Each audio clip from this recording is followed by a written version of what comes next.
दरिद्र लोक में पहुंच गए हैं हम।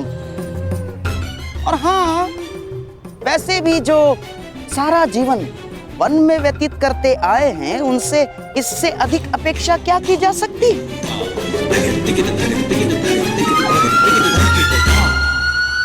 अब तो हस्तिनापुर संदेश भिजवाकर गुप्तचरों को ही बुलाना होगा कि वो जाकर खोजें कि किस गुफा में पांडवों ने अपना साम्राज्य स्थापित किया है। चलो मेरे होने वाले सम्राट, चलो लौट चलते हैं। महाराज को भी इंद्रप्रस्थ की भव्यता के विषय में, सुंदरता के विषय में पता चलना चाहिए ना। आओ। रुकिए गांधार नरेश।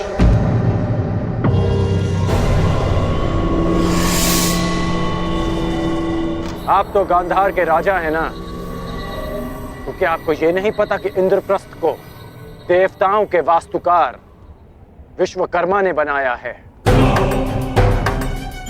कुछ तो दिव्य बनाया होगा ना। तुम्हारा तात्पर्य क्या है मित्र?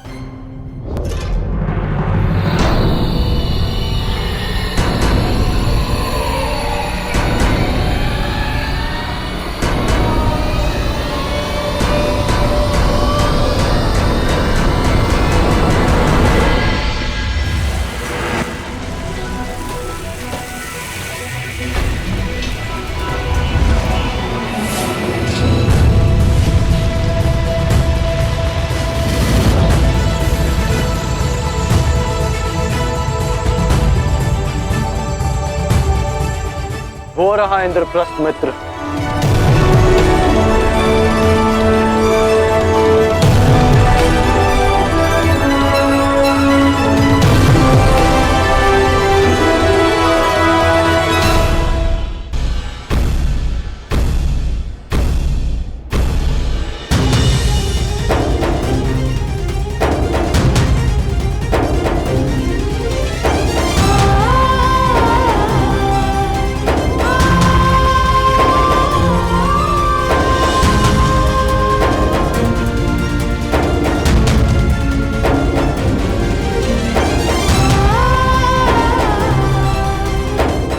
इसी प्रकार तुम सब प्रगति करते रहो पुत्र।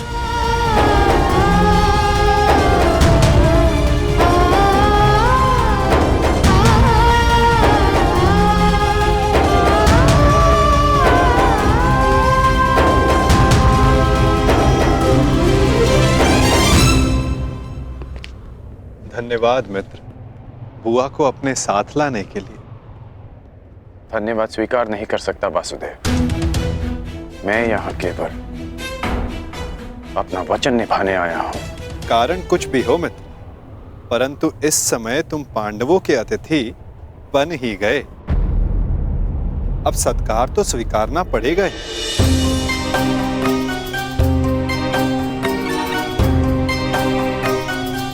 स्वागत है अंगराज।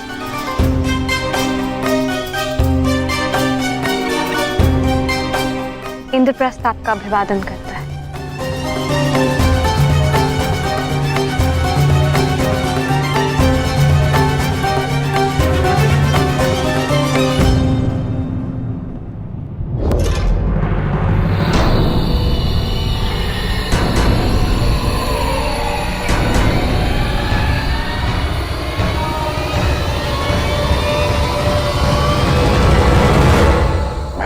अभिवादन स्वीकार नहीं कर सकता देवी। किंतु आप अतिथि हैं, आपका स्वागत अनिवार्य है अंगराज। अतिथि तो मैं पंचाल में भी था, जब उस दिन सूतपुत्र कहकर अपमान किया, तो आज अंगराज कहकर यह सम्मान क्यों? क्योंकि उस दिन आप अनामंत्रित थे, परंतु आज आप निमंत्रण पर आए हैं। राजकुल की परंपरा कदाचित मैं कभी नहीं समझ पाऊंगा। आप सब जब चाहे नियम तोड़ मरोड़ लेते हैं, परंतु एक योद्धा के लिए एक नियम कभी नहीं बदलता। कि वो ना कभी हार स्वीकारता है और ना अपमान।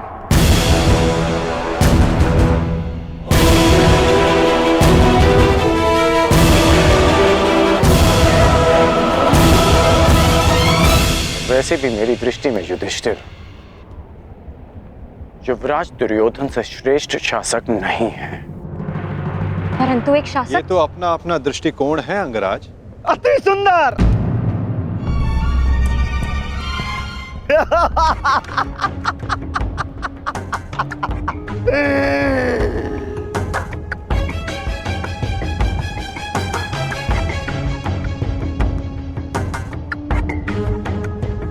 एक से एक महान विभूतियों का जमघट लगा हुआ है यहां पर। एक ये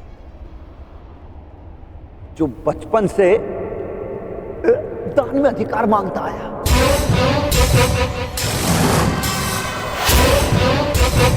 और ये बचपन से ही सब कुछ छल से चुराता आया, और उसके उपरोक्त ये महान पांडव इस हीन को अतिथि मानकर इसका आदर सत्कार कर रहे हैं।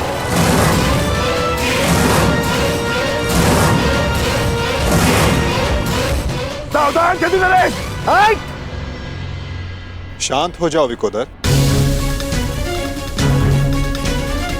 इस समय छेदी नरेश शिशुपाल आपके अतिथि हैं, और अतिथि अतिथि का अपमान करे तो ये राजसूय यज्ञ के फल को निष्फल कर सकता है। परंतु स्मरण रहे शिशुपाल, मैं अतिथि के बंधन में नहीं बंधा हुआ हूं।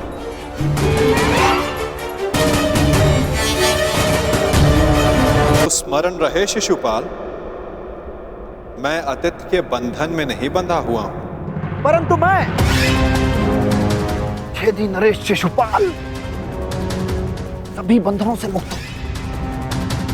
तेरे अतिरिक्त मेरा कोई वध नहीं कर सकता। अपने मामा का वध करने वाला रणछोड़, थोड़े बंधन में तो तू बंधा हुआ है।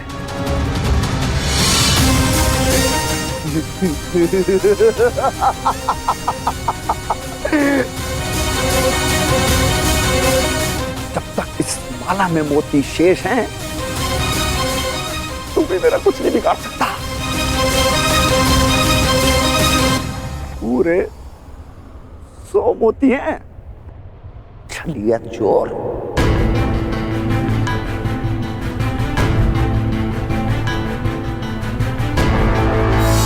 नहीं शिशुपाल, अब केवल 99 रह गए, और जैसे ही ये सारे मोती समाप्त हुए, तुम्हारे 100 अपराध भी पूरे हो जाएंगे और समाप्त भी। ऐसा अवसर मैं तुझे नहीं दूंगा। स्त्रियों के वस्त्र चुराने वाले। शिशुपाल, वरदान यह है कि तुम्हारा कोई वध नहीं कर सकता, परंतु मर्यादा का उल्लंघन किया तो कहीं ऐसा न हो कि तुम्हारा वध करने वाले को भी तुम पर दया आ जाए।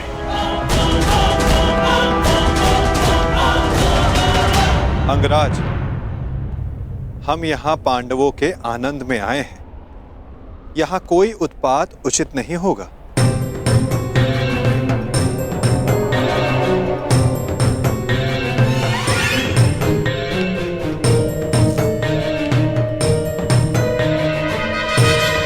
स्वागत स्वीकार करो शिशुपाल।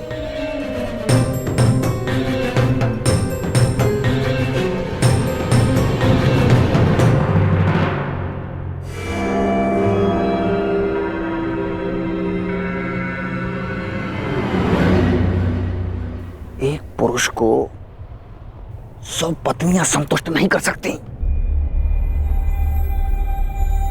और तुम अकेली ने 5 को संतुष्ट कर दिया।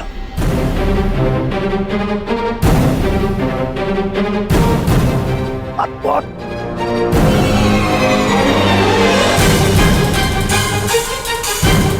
संतोष मनुष्य की शील में होता है और शील मनुष्य की दृष्टि में। अपनी दृष्टि सीधी कर लीजिए। वो क्या है ना, टीका टेढ़ा हो जाएगा।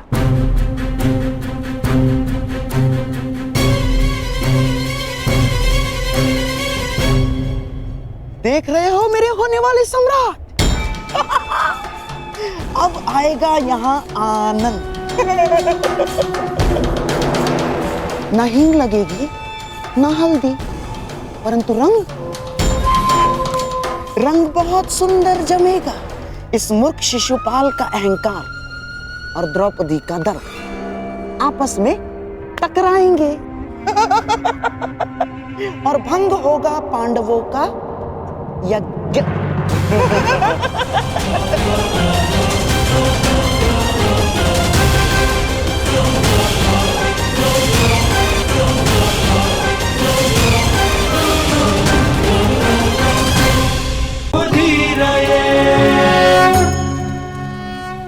मामा श्री, जब तक ये कृष्ण यहाँ पे है,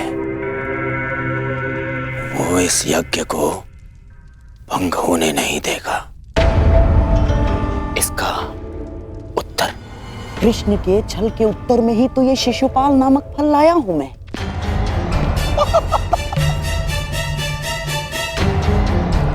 स्मरण है ना आपको?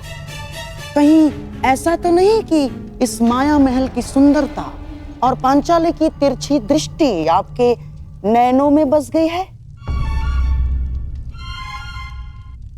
गांधार नरेश, मेरी तिरछी दृष्टि छोड़िए और अपनी तिरछी चाल संभालिए।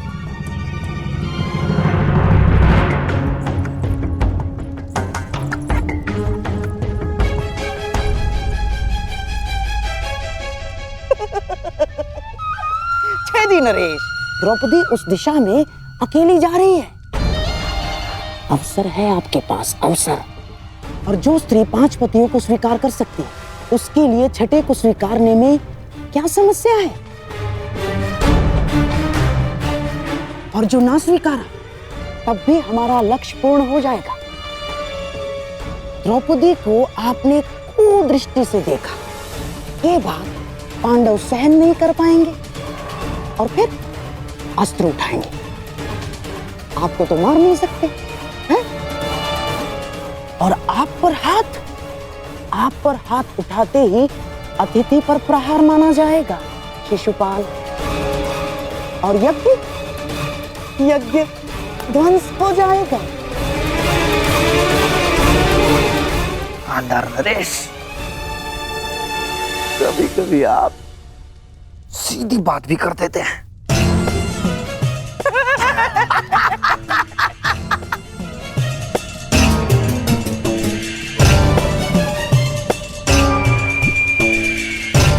आओ मेरे होने वाले सम्राट, अग्नि प्रज्वलित कर दी है। आओ थोड़ा घी भी डाल दे।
सुंदर, यह भाग्य है इन पुष्पों का।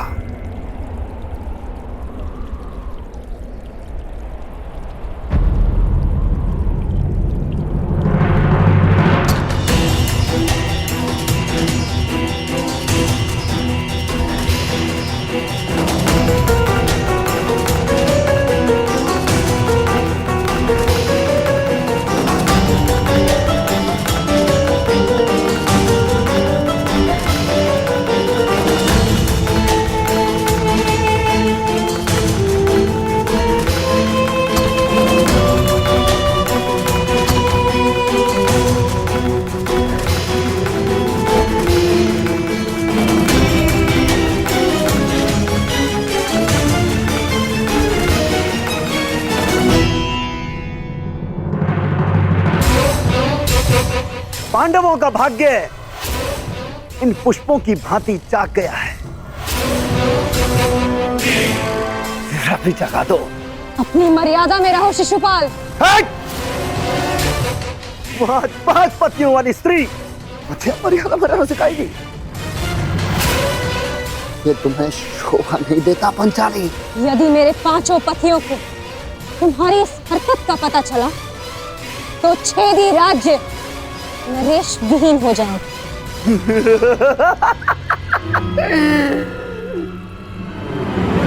कहाँ हैं तुम्हारे 5 पति? यहाँ तो सिर्फ मैं हूं। और अगर तुम्हारे 5 पति यहाँ पर आ भी जाएं, तब भी वो छेदी नरेश शिशुपाल का बाल भी बांका नहीं कर सकते।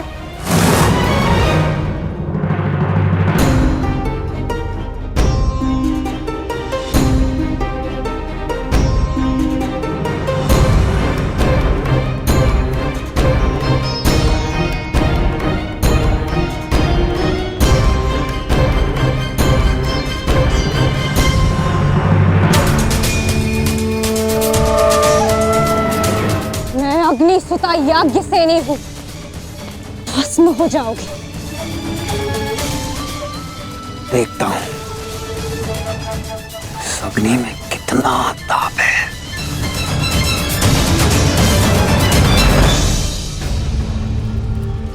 महाराज,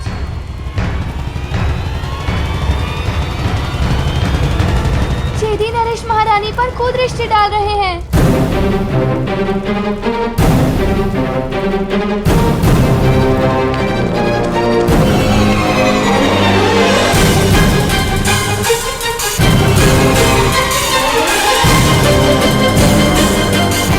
चौसर सज गई है, अब तो 12 और खेल हमारा।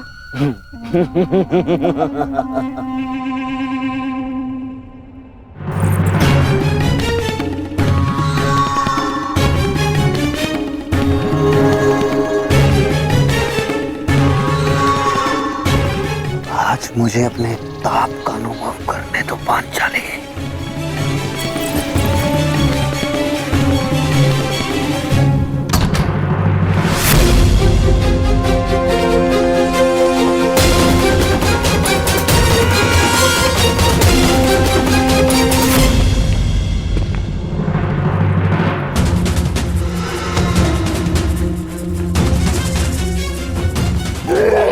छोड़ेंगे नहीं। यही तो मेरी इच्छा है कि वो मुझ पर प्रहार करें और उनका यज्ञ भंग हो जाए।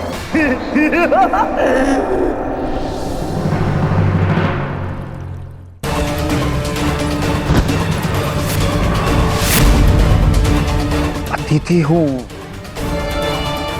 सत्कार करो मेरा पंचाली।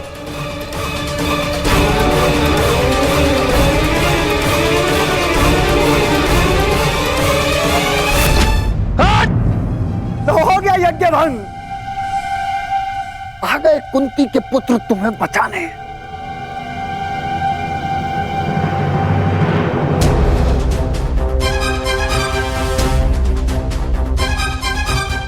कुंती का पुत्र ना सही, एक पुत्र आया है, एक स्त्री का मान बचाने।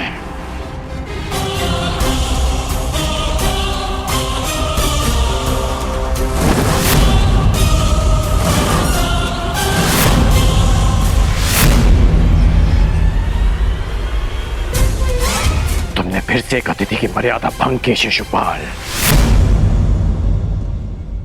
जब भी कोई शिशुपाल किसी स्त्री का मान भंग करेगा, ये कर्ण उसके मार्ग में बाधा बनेगा।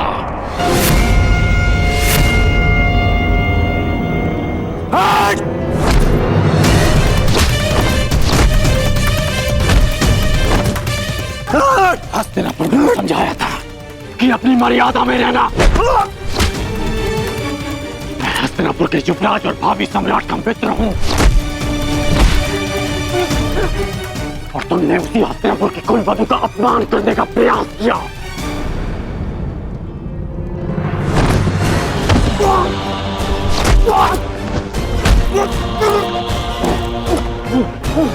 पांडव बंधन में हो सकते हैं, किसी बंधन में नहीं।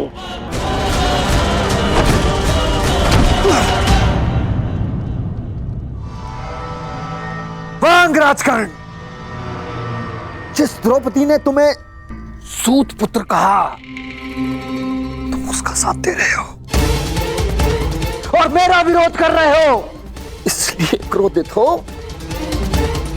क्योंकि उसने तुम्हें नहीं स्वीकारा। मैं आज भी कहता हूं कुछ नहीं बिगड़ा अंगराज। अरे जिसके 5-5 हैं, हम और तुम मिलके अगर साथ भी हो जाएंगे तो क्या अंतर पड़ता है?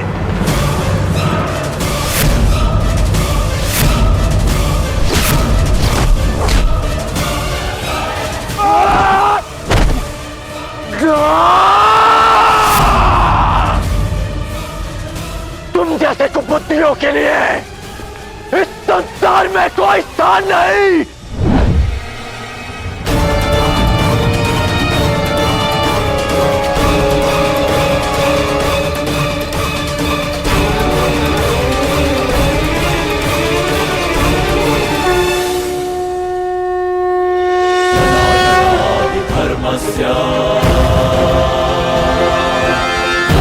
भवति भारत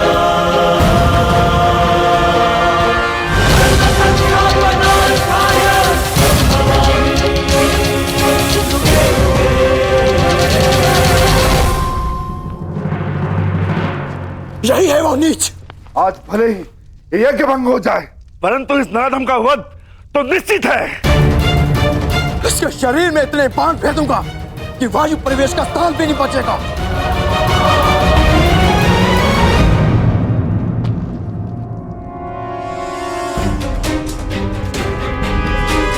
मेरे होने वाले सम्राट, ऐसा प्रतीत होता है कि हमारा प्रयोजन पूर्ण हो गया है। रुक जाओ अंगराज, शांत हो जाओ।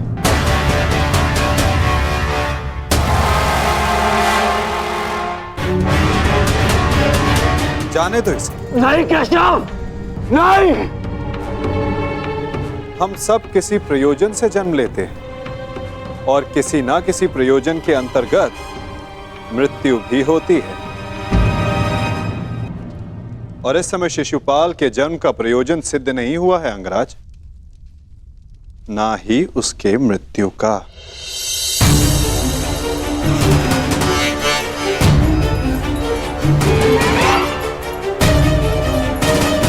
इस समय उसे क्षमा कर देना ही श्रेयस्कर होगा, है ना शिशुपाल?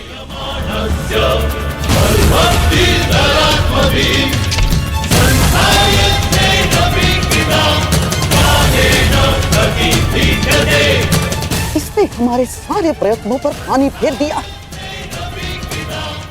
तुमने इसे अपना मित्र चुना है या नियति ने पांडवों का?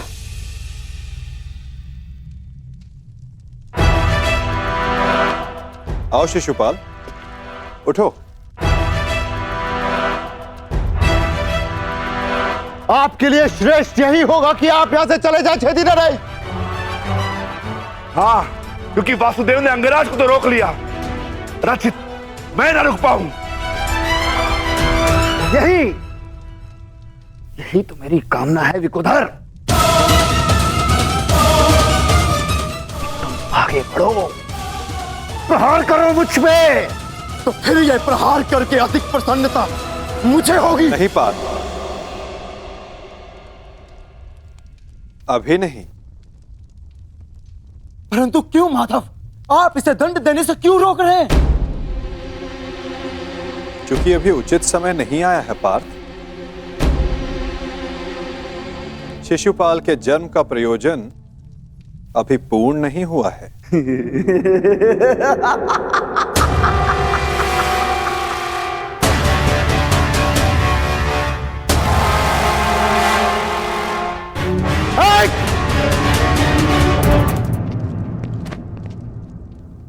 आओ युधिष्ठिर, यज्ञ प्रारंभ करते हैं।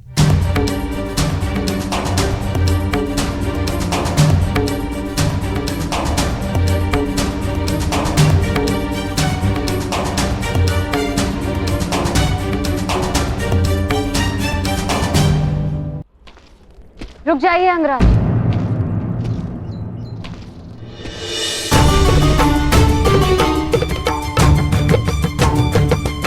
एक प्रश्न है मन में।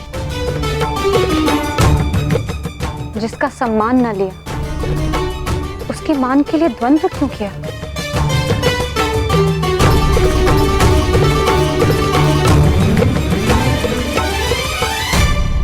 यदि आपके स्थान पर कोई और स्त्री भी होती याज्ञसेनी, तो यह अंगराज उसकी रक्षा भी अवश्य ही करता है, क्योंकि जिसने मुझे जन्म दिया वो भी एक नारी है और हर नारी सदा सम्मान का पात्र होती है।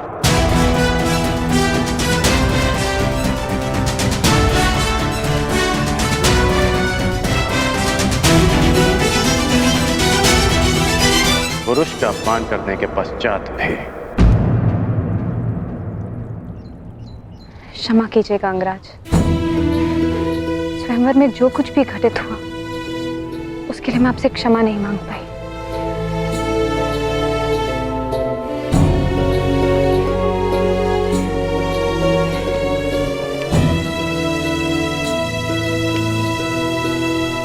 क्षमा उस कर्म के लिए मांगनी चाहिए देवी जिसके परिणाम से खेद हो। क्या सत्य में आपको उस कर्म के परिणाम का पछतावा है? आपको लगता है मुझे खेद नहीं है? नहीं है, आपको खेद नहीं है। खेद और पछतावा दृष्टि में दिख जाते हैं और आपकी दृष्टि में समझता हूं।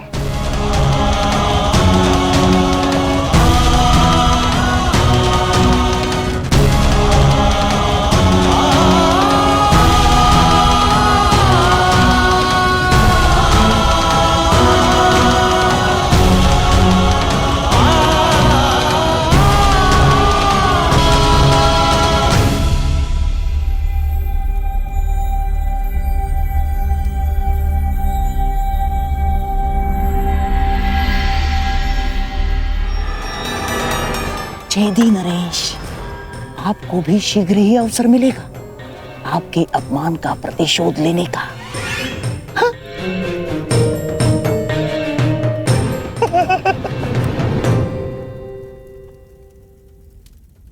अब सारे अतिथि राजा अपनी अपनी भेंट होने वाले सम्राट को प्रस्तुत करें। देखते जाइए छेदी नरेश, हमने भी मनोरंजन का प्रबंध किया है।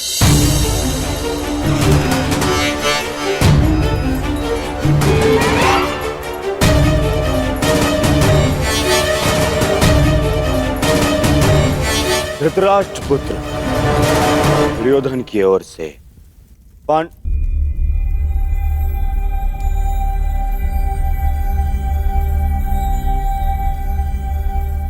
पांडु पुत्र नहीं,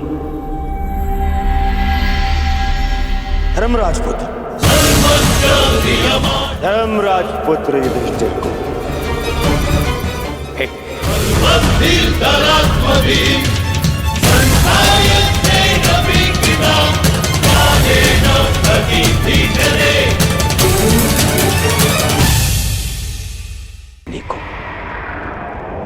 मैं क्या कह के पुकारूं?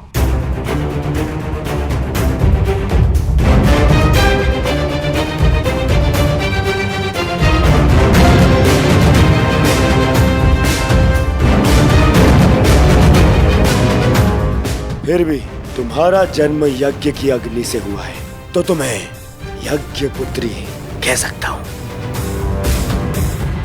बात यदि उद्गम की है तो आपके जन्म के सत्य से भी सभी परिचित हैं। घटपुत्र।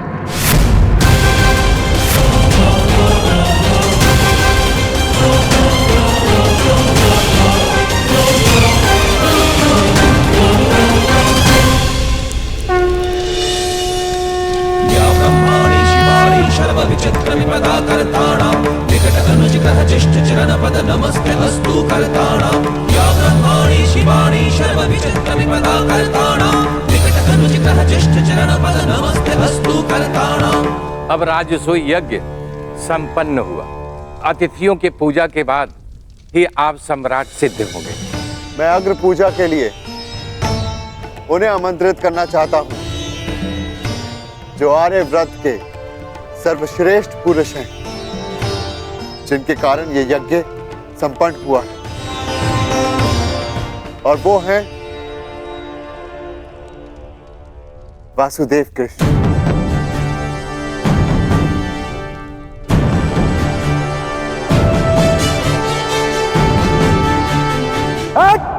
रुक! अब समय आ गया है इस यज्ञ के विध्वंस का और शिशुपाल की दुष्टता के प्रारंभ का। समय आ गया है शिशुपाल की धृष्टता के अंत का। किसकी अग्र पूजा कर रहे हो युधिष्ठिर? इस कृष्ण की? अग्र पूजा उसकी होती है जो हर क्षेत्र में सर्वश्रेष्ठ हो, हर क्षेत्र में अग्र हो। और ये कृष्ण, ये तो छल करने में अग्र है। मैं इसको सर्वश्रेष्ठ नहीं मानता। शिशुपाल, अग्र पूजा किसकी की जाए, वो यज्ञ के आह्वानकर्ता का अधिकार है। आप अपनी मर्यादा से बाहर जा रहे हैं। निसंदेह।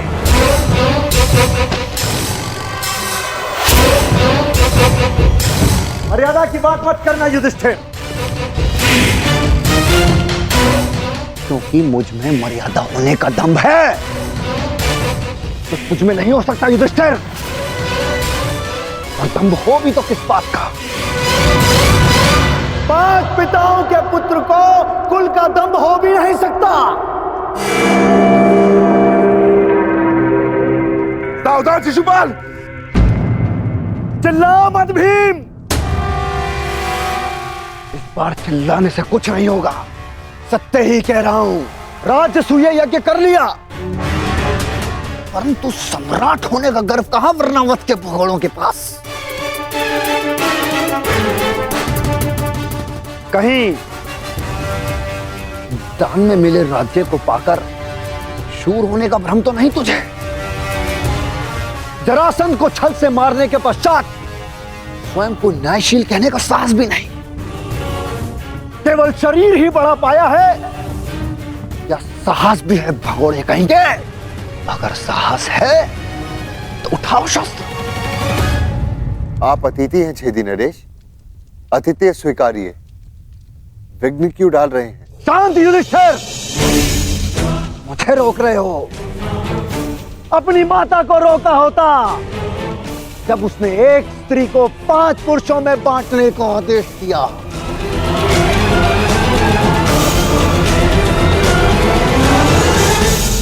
स्त्रियों का सम्मान करना सीखो शिशुपाल।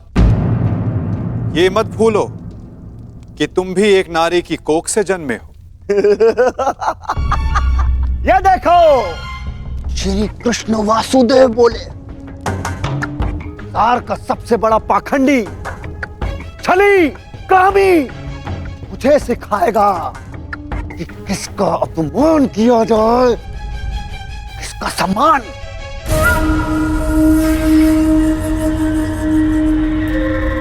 अग्र पूजा की कामना रखने वाले, तू जानता है तेरा नाम कृष्ण क्यों पड़ा? क्योंकि तू है ही मन का काला।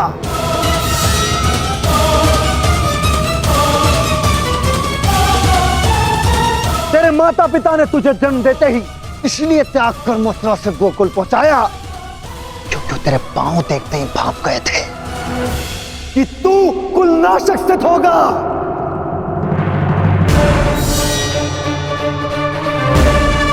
वही किया तूने, वही किया, अपने मामा का वध।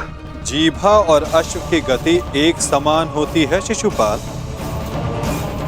यदि उसके रास को कसकर ना रखा जाए तो अश्व अपने सवार को गिरा देता है और जीभा बोलने वाले को। श्री कृष्ण वासुदेव की बड़ी बड़ी बातें, अरे जो सत्य है उसको कहने में जिह्वा को लाज कैसी? बचपन से ढूंढ रहा है तू।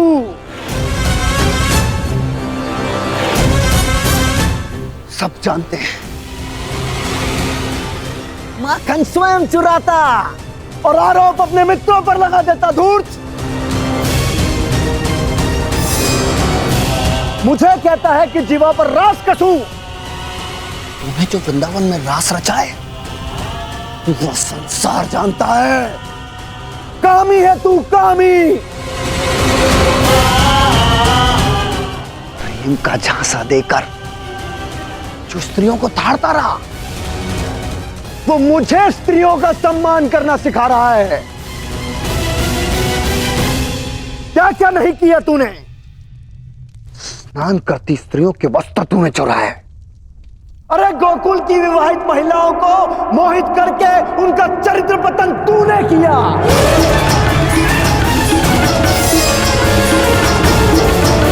गोकुल की विवाहित महिलाओं को मोहित करके उनका चरित्र पतन तूने किया।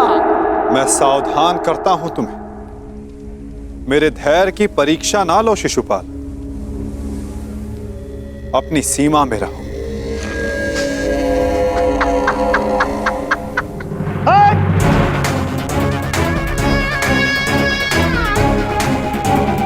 धैर्य तो मेरा टूट गया है। उसकी अग्र पूजा होते देखकर जिसने सदा पीठ पीछे से प्रहार किया। कायर है तू, कायर। सीमाएं तो तूने लांघी हैं। छल से रुक्मणी का हरण किया तूने। स्त्रियों का अपहरण करने वाले दुष्ट। तुम्हारे पापों का घड़ा भरता जा रहा है शिशुपाल। सावधान।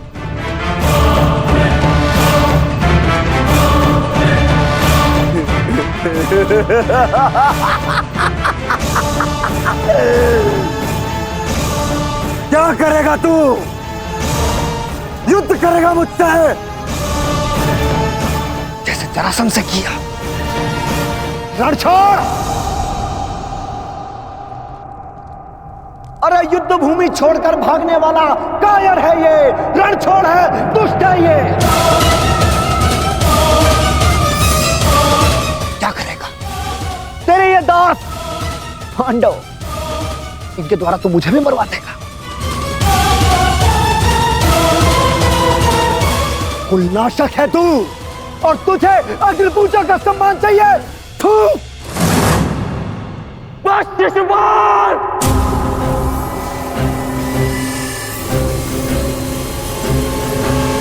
अपनी सीमा को वश में रखो। हट। मुझे एक सूत पुत्र की मंत्रणा की आवश्यकता नहीं है। ये मेरा और इस ग्वाले का प्रकरण है।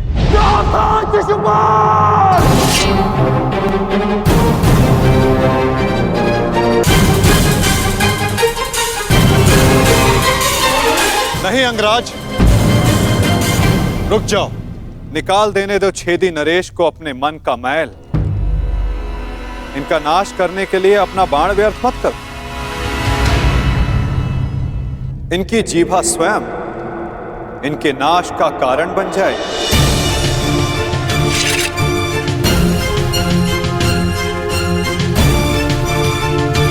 ऐसे बालक योद्धाओं को तू अपने छल से वश में कर सकता है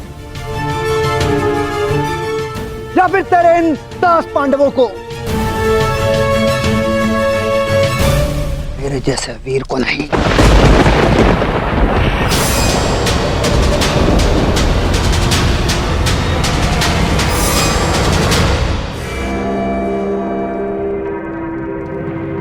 श्री, इस कृष्ण ने विषय को अपनी ओर मोड़ लिया है। शिशुपाल के 100 अपराध भी पूर्ण होने वाले हैं। इसे रोकना होगा।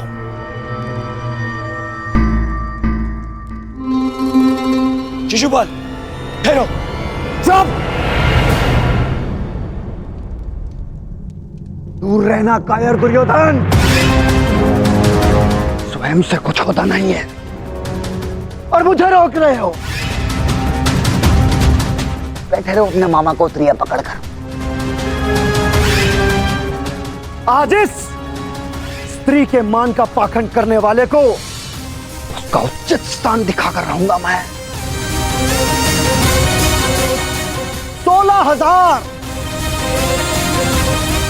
16,000 रानियों से जब तेरा मन नहीं भरा तो तू पांचाल चला गया। तेरा और इस पांचाली का क्या संबंध है? किसी से छिपा नहीं है।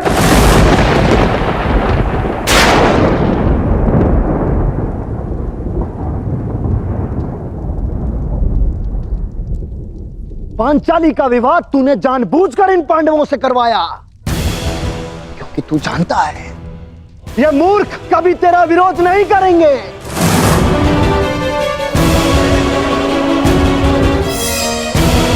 सखा सखी, सखा सखी की संबंध की आड़ में क्या रासलीला रचा रहा है तू, ये मैं भली भांति जानता हूं।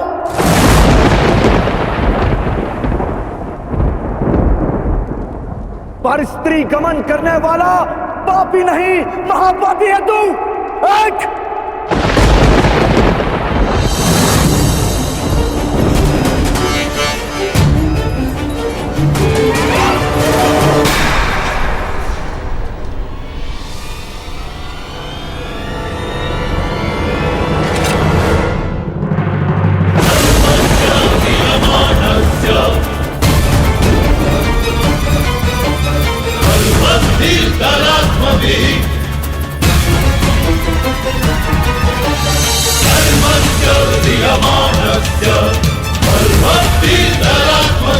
तुम्हारे पापों की सीमा समाप्त हुई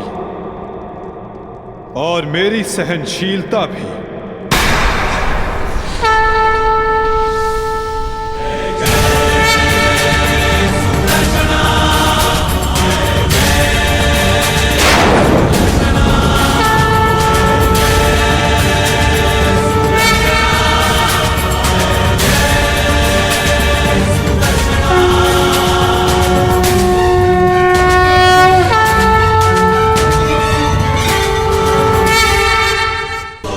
शिशुपाल, तुम्हें जो वरदान मिला उसे पाकर तुम अमर भी हो सकते थे।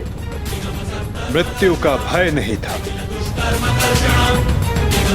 इसलिए संसार और मानवता की भलाई के लिए, उसके कल्याण के लिए तुम वो कार्य कर सकते थे जिनके लिए तुम्हारा नाम सदा स्मरण किया जाता शिशुपाल। परंतु शक्तिशाली होने के अहंकार में तुम अपने वरदान को व्यर्थ कर बैठे शिशुपाल।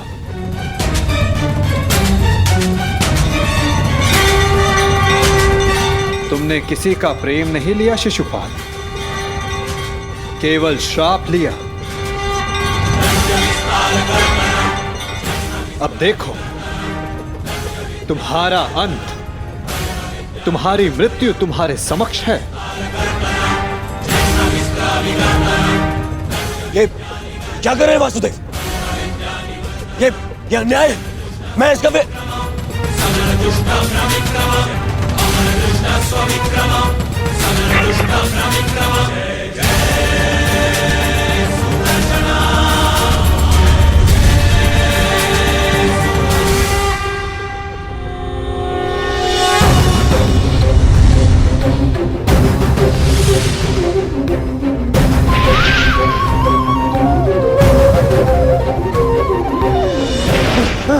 दुर्योधन बचा लीजिए। भवती भारत धर्मस्य तदात्मानं सृजाम्यहम्।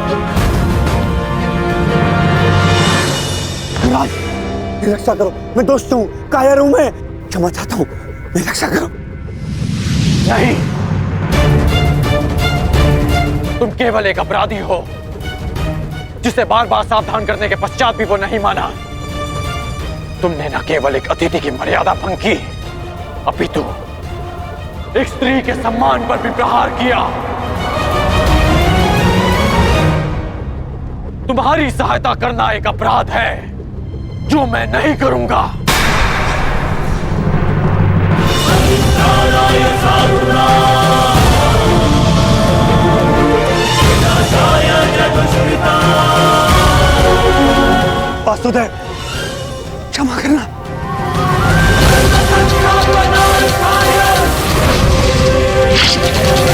शिशुपाल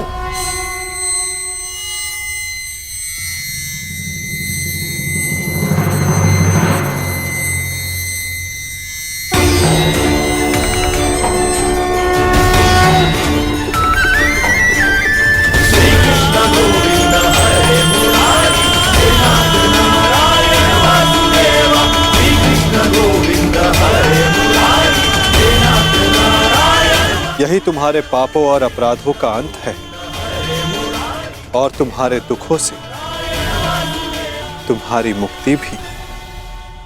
अनर्थ हो गया वासुदेव, अनर्थ। जिस अतिथि के केवल अपमान से यज्ञ भंग हो जाता है, वहां उसका वध कर दिया आपने। मेरे भांजे युधिष्ठिर का यज्ञ भंग कर दिया आपने। अनर्थ हो गया वासुदेव, अनर्थ। मेरे भांजे युधिष्ठिर को सम्राट बनने से रोक दिया आपने, इस इंद्रप्रस्थ को शापित कर दिया।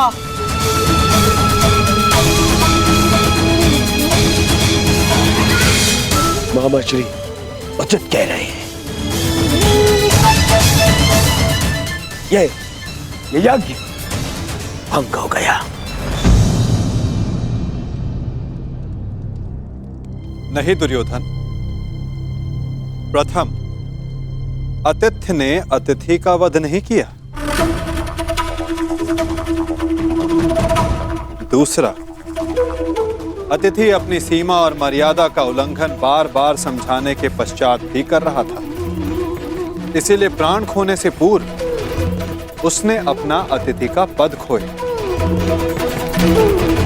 तीसरा, उसने अपराध किया जिसका उसे दंड मिला।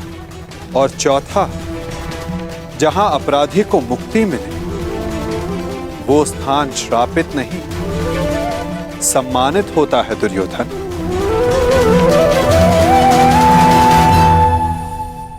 विश्वास ना हो तो अपने मित्र अंगराज से पूछ लो। वासुदेव ठीक कह रहे हैं मित्र।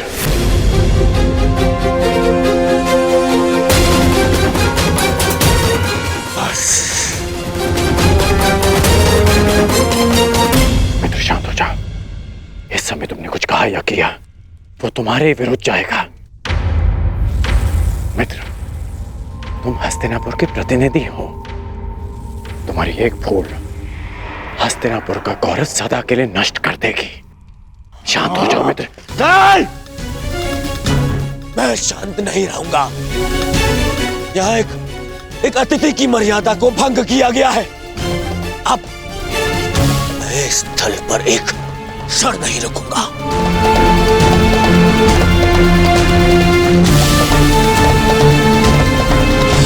दुर्योधन, दुर्योधन, जो सोच कर आए थे वो कुछ नहीं हुआ।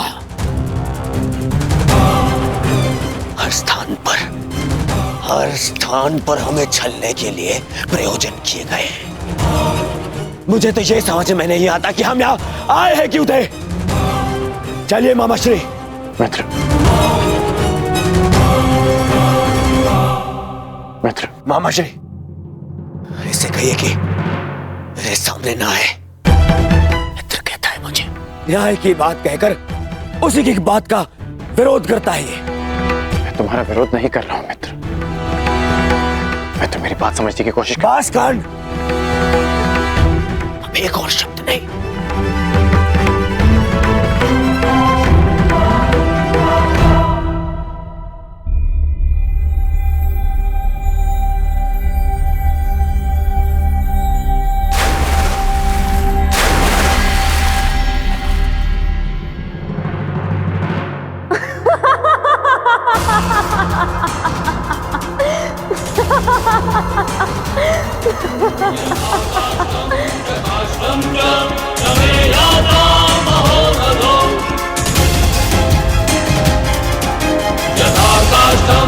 प्रकाशं च तमेयाता महोरथो।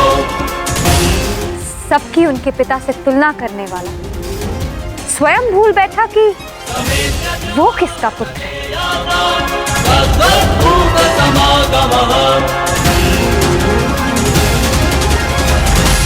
अंधे का पुत्र अंधा।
मित्र मेरी बात सुनो, मित्र मेरी बात सुनो, मित्र मित्र बात सुनो, मित्र बात सुनो, मित्र मेरी बात, मित्र रुको।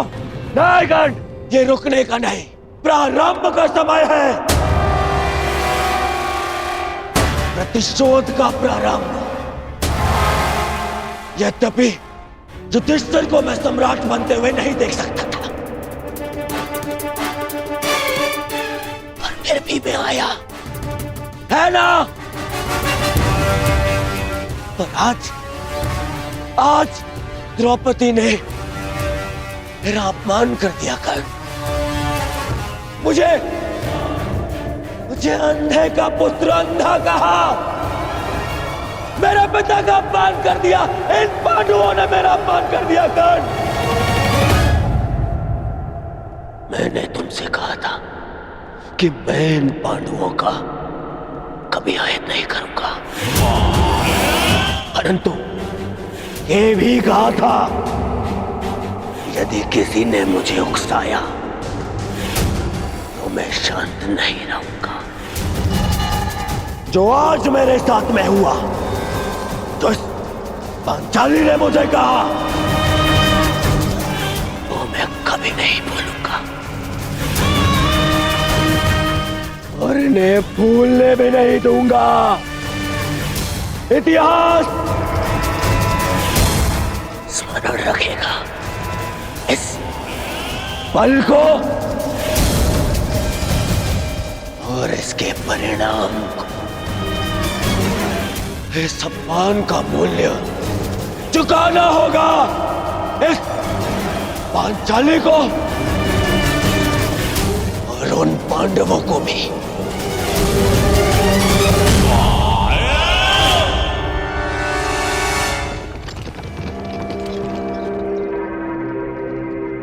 अंगराज,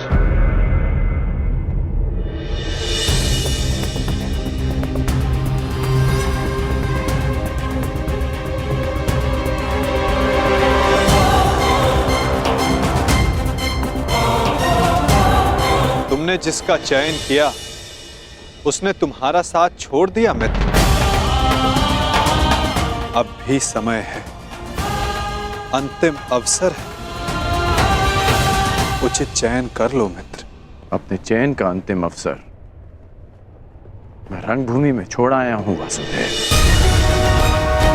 परंतु आपको किसी और को अपने कर्म और शब्दों के चयन के विषय में सावधान कर देना चाहिए था। आप ही ने कहा था ना केशव कि प्रत्येक कर्म के अपने परिणाम होते हैं,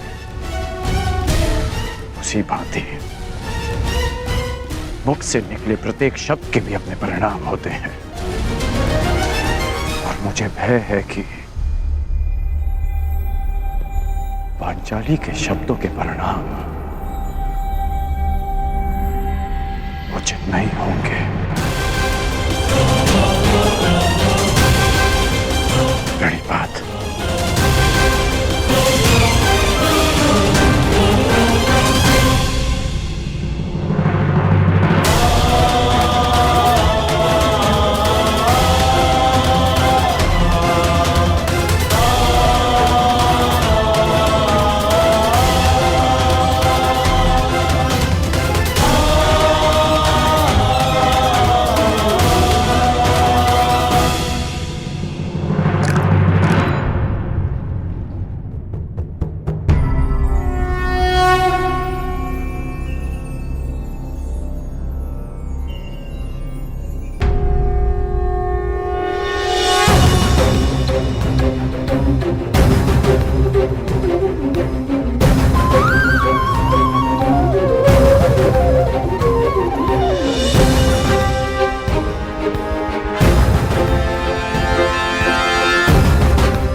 आओ सखी।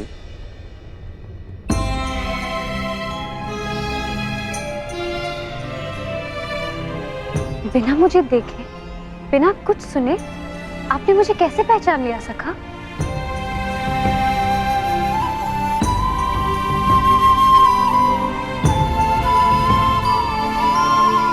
सखी सखा का संबंध ही ऐसा होता है।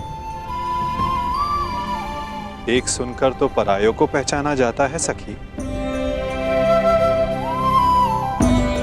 केवल मन से जिसकी मन की बात जान लो, सखा वही होता है।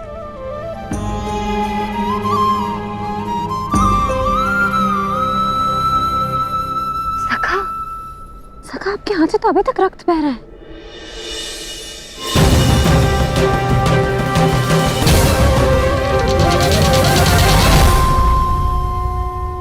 आपके हाथ से तो अभी तक रक्त बह रहा है।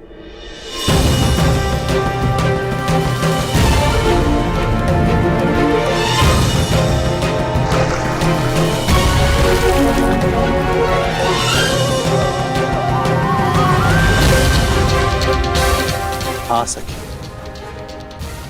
कुछ घाव सरलता से नहीं भरते हैं।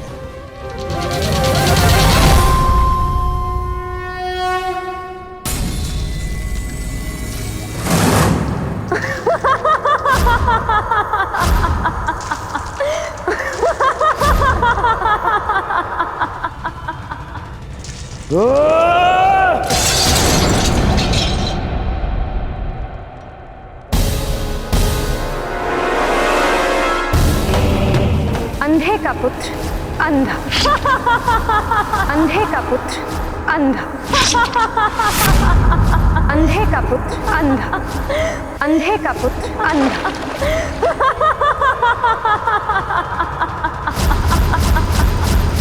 ये क्या कर रहे हो तुम? हट जाओ! बाबा श्री, बाबा श्री। जेश, घाव लग जाएगा जेश। वही तो मैं जानना चाहता हूँ कि ऐसा कौन सा घाव है जो उस घाव से ज्यादा पीड़ा दे सकता है जो पांचाली के वचनों ने मुझे दिया है।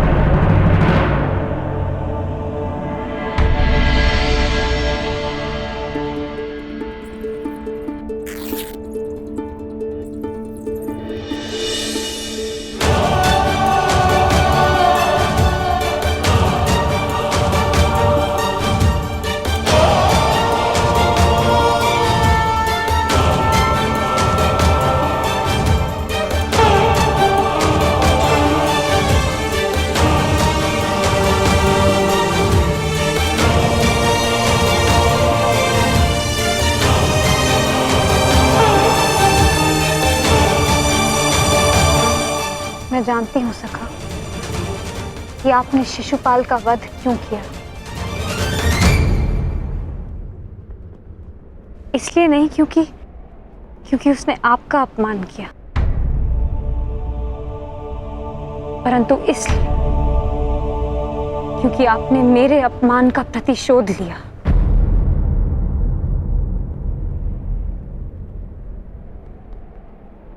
प्रतिशोध सबसे भयंकर अस्त्र है याज्ञसेनी, जो कभी ना भर जाने वाले घाव दे देता है।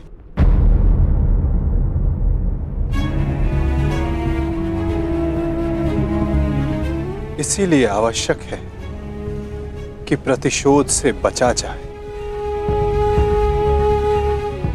और इससे भी अधिक आवश्यक है कि किसी के मन में प्रतिशोध जैसी भावना को जन्म ना दिया जाए,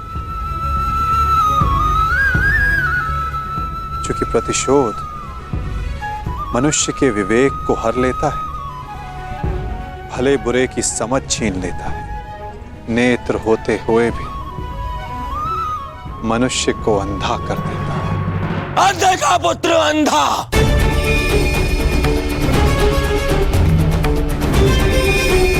मेरे पिता का अपमान किया, मेरे, और मैं दुर्योधन इतना दुर्बल निकला कि ना मैं उस समय अपना प्रतिशोध ले पाया और ना अब लेने के सक्षम हूं। मामा, मुझे प्रतिशोध चाहिए, या तो मुझे प्रतिशोध दो मामा, या मुझे विष दे दो। ये तो उस पांचाली के विद्रोह से छीनकर उसकी मुख पर सदा के लिए पीड़ा भरता हूं।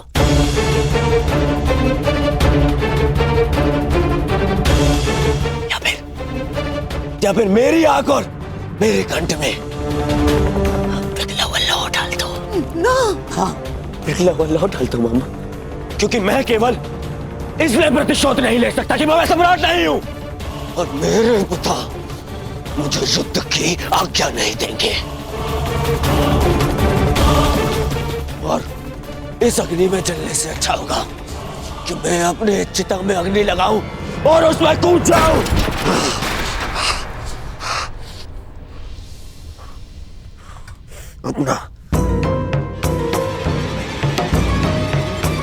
अपना कलंकित और पराजित मुख दर्पण में देखने से अच्छा है कि मैं अंधा हो जाऊं।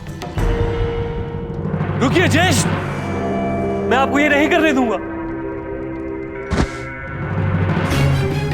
मैं अपना मानसिक संतुलन खो चुका हूं दुशासन, विक्षिप्त हो चुका हूं, क्योंकि मैं उस पद पर नहीं कि अपना प्रतिशोध ले सकूं।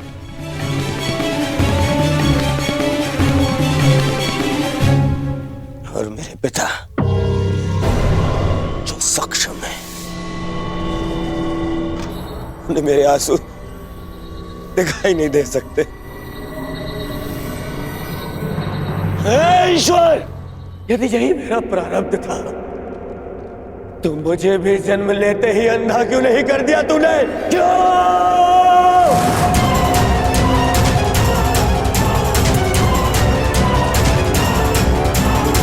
परंतु अब तेरे किए अधूरे काम को मैं पूरा करूंगा, मैं पूरा करूंगा।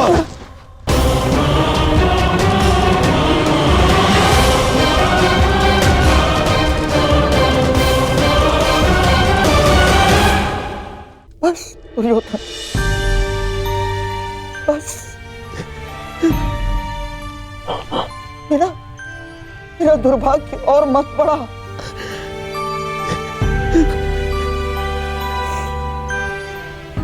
जन्मांध जीजा मिला है मुझे, और बहन ने अपनी दृष्टि पर स्वयं पट्टी बांध ली,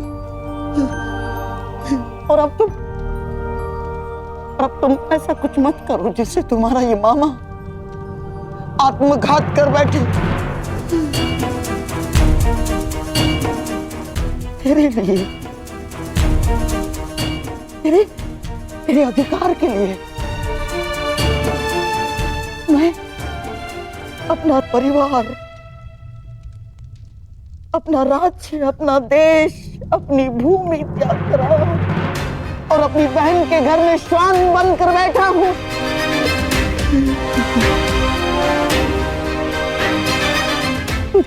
तुझे कुछ हो गया तो तेरे पास कुछ शेष नहीं बचेगा दुर्योधन। टूट जाऊंगा मैं।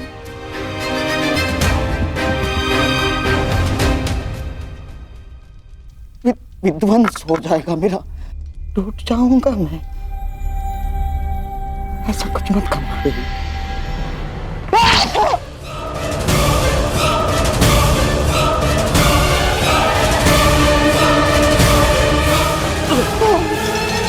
मामा, मामा। बरसों पहले मैं यहाँ आया था कि तुझे तेरा अधिकार दिला सकूं, उस अन्याय का त्राण कर सकूं जो गांधारी के साथ हुआ है।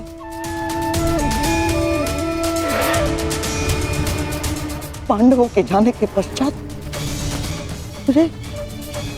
मुझे ऐसा लगा था कि सब कुछ ठीक हो गया,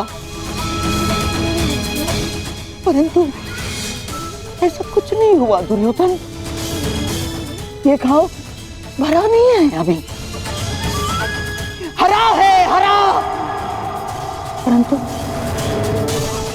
अब इस घाव का त्राण मैं पूर्ण करूंगा। परंतु आपके घाव पर पट्टी मामा। नहीं, अब इस घाव पर पट्टी तभी बंधेगी जब तेरा प्रतिशोध पूर्ण हो जाएगा। तेरा मामा होने का ऋण चुकाऊंगा मैं। बहुत बड़े ऋण का भार मेरे कंधों पर तुमने डाल दिया है सखी। कामना यही है कि इस ऋण को चुकाने की कभी आवश्यकता ना पड़े। और यदि आवश्यकता पड़ी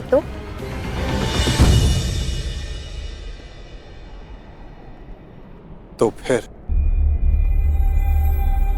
इस चीर के हर धागे का ऋण 100 गुना करके चुकाएगा तुम्हारा ये सखा।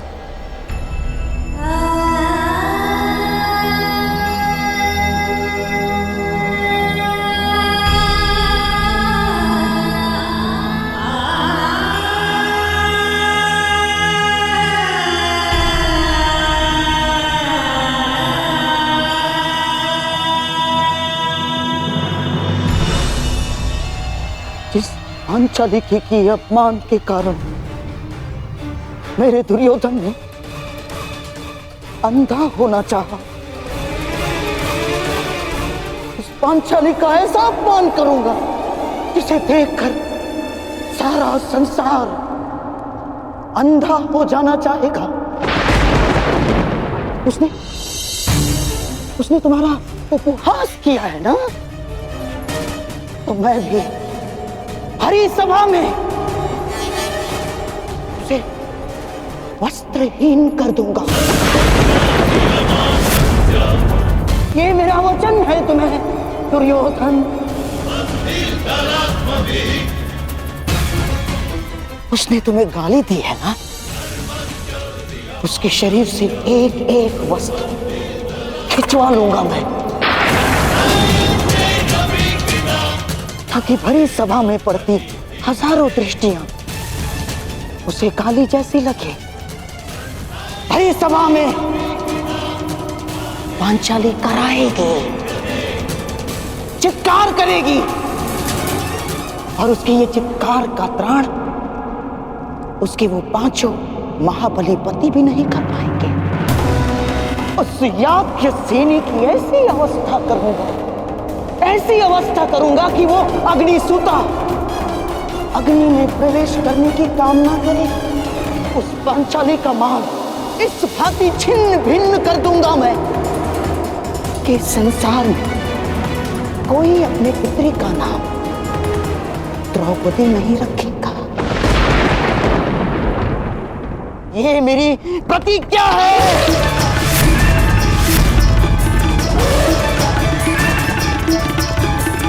कहते हैं युद्ध भूमि में बहा रक्त इतिहास बदलता है। इस बार इतिहास बदलेगा।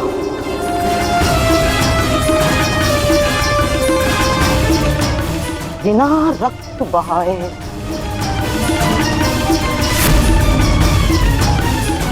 और उसे बदलेंगे शकुनी के पास से। संसार की सबसे बड़ी विजय युद्ध भूमि के व्यू में नहीं, चौसर के व्यू में होगी। चौसर के।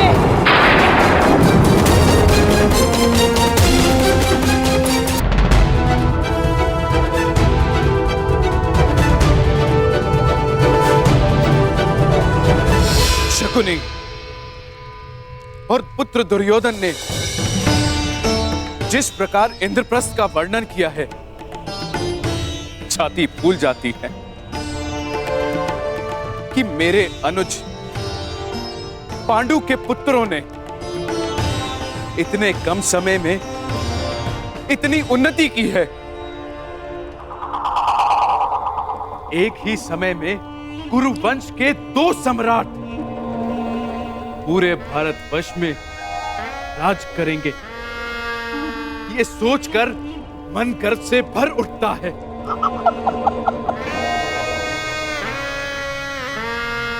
बस एक ही खेद है कि मैं गांधारी और ताचरी समेत अन्य सभी लोग इस राजसू यज्ञ में सम्मिलित ना हो पाए।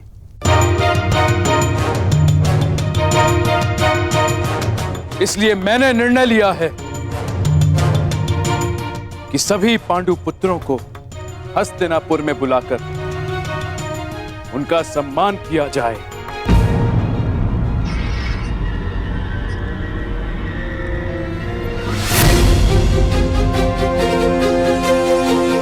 यह तो बहुत आनंद की बात है महाराज।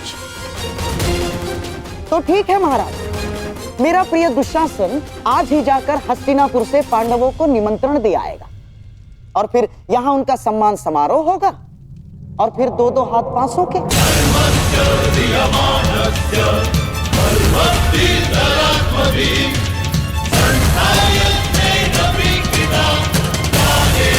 परंतु गांधार नरेश, सम्मान समारोह में युद्ध क्रीड़ा का क्या काम?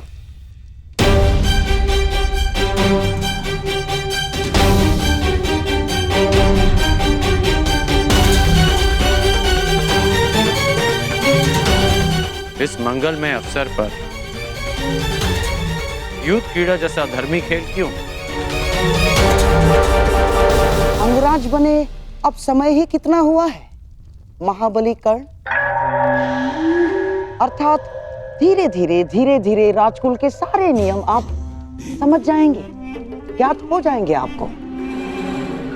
अन्य खेलों की भांति युद्ध क्रीड़ा भी एक प्रकार का मनोरंजन है। नहीं है। मेरी दृष्टि में युद्ध क्रीड़ा एक व्यसन है जो मनुष्य की मति हर लेता है। अंगराज, ये राजसभा का नियम भी है और नैतिक बंधन भी कि जब बड़े विचार विमर्श कर रहे हों तो छोटों को बीच में नहीं बोलना चाहिए। महाराज ठीक कहते हैं। और मेरे विषय में आपका क्या कहना है गांधार नरेश? मैं इस सभा में सबसे अधिक ज्येष्ठ हूं। मेरा मानना भी वही है जो अंगराज का।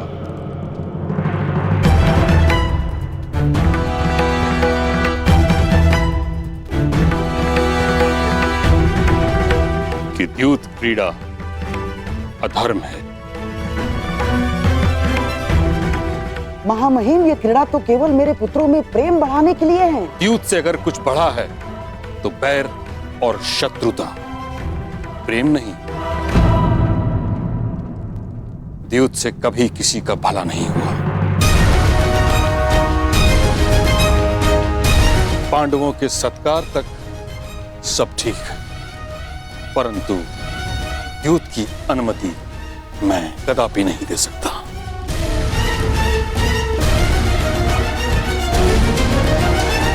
परंतु महामहिम, अतिथि का स्वागत और मनोरंजन उनकी रुचि के अनुसार ही तो होना चाहिए ना।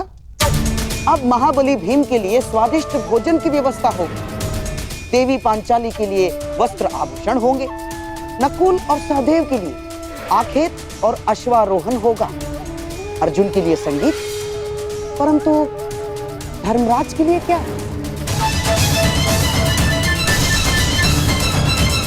जिस सम्राट के सम्मान के लिए समारोह कर रहे हैं, उनकी तो केवल एक ही रुचि है, द्यूत, चौसर महाराज।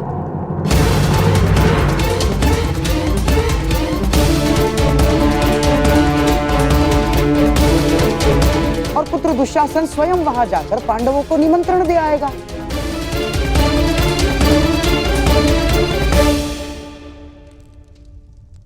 पांडव और कौरव साथ में खेलेंगे तो आपस का बैर भी समाप्त हो जाएगा। इसमें बुराई क्या है महामहिम? आपत्ति इस बात की है गंधार राज कि आपकी रुचि भी केवल दूध में है। बीते कल में हस्तिनापुर ये अनुभव कर चुका है कि जिस विषय में आपकी रुचि रही, उस विषय का परिणाम शुभ नहीं रहा।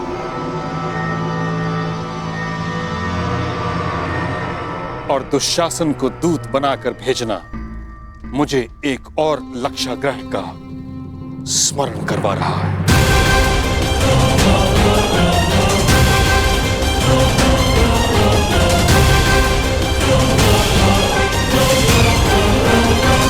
तो पितामह, इसमें समस्या क्या है?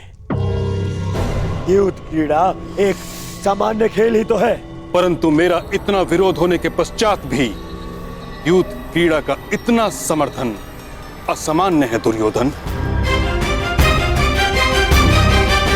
बुराई ये है कि शास्त्रों में दूत को अधर्म कहा गया है।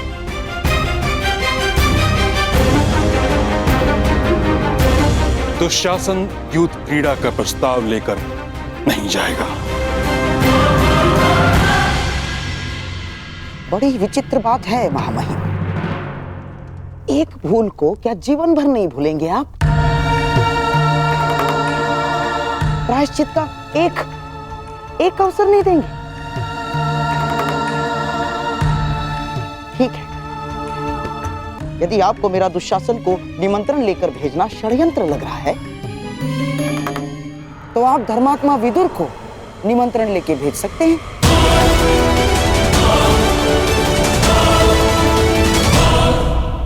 धर्मात्मा विदुर नीति अनुसार अपना कार्य करे और धर्मराज युधिष्ठिर नीति पूर्वक ही चाहे तो प्रस्ताव को स्वीकार कर ले।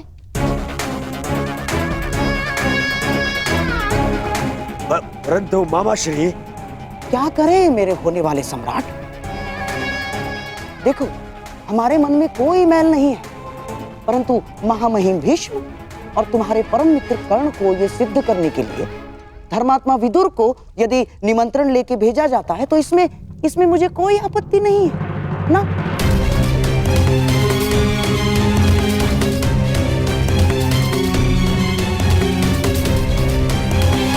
तो मेरा आदेश है कि महात्मा विदुर स्वयं जाकर पांडु पुत्रों और कुलवधू द्रौपदी को हस्तिनापुर आने का निमंत्रण दे।